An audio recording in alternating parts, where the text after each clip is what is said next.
అయితే గీతే ఈ 2-3 రోజుల్లో పవన్ కళ్యాణ్ బీజేపీ అగ్ర నాయకత్వంతో మాట్లాడాలి. ఇంకా సైలెంట్గా వీళ్ళ పనులు చేసుకుంటూ పోతే బీజేపీ ఇంకా అలా చోద్యం చూడాల్సిందేనా, ఏమైనా ఒక డెసిషన్ తీసుకుంటారా? ఆల్రెడీ వాళ్ళు తీసేసుకున్నారు కదా, వాళ్ళు ఒంటరి పోరాటానికి ప్రిపేర్ అయిపోయారు, వాళ్ళ పని కూడా బిగిన్ చేసేసుకున్నారు.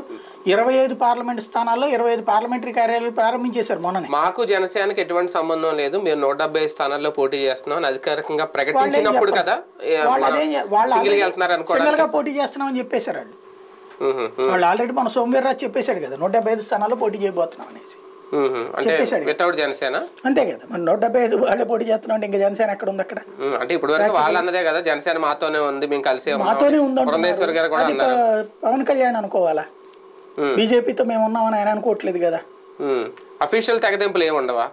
రేపటి తర్వాత తెలిపోతుంది. ఇప్పుడు రేపు పొద్దున వీళ్ళిద్దరు లిస్ట్ అనౌన్స్ చేసేసుకున్నారు అనుకోండి, ఇక అది అఫీషియల్ తెగతెంపే. అంతే కదా, ఆల్రెడీ బీజేపీ అయితే అఫీషియల్ తెగతెంపు చేసుకున్నట్టే. 175లో పోటీ చేస్తాను సరే, సోమవీర్రాజు చెప్పాడంటే తుత్తరకొచ్చి చెప్పారని వీళ్ళు అనొచ్చు. కానీ 25 పార్లమెంట్ కార్యాలయాలు తెరిచేశారు వాళ్ళు. పోస్ట్ పోల్ అలయన్స్ లాంటి ఉద్దేశం అన్న బీజేపీకి ఉంటుందా? అసలు ఏం అవసరం వాళ్ళకి పోస్ట్ పోల్ అలయన్స్ లో? అసలు తెలుగుదేశం ఏం అవసరం? కనీసం సింగిల్ డిజిట్ లో పోనీ 1, 2, 3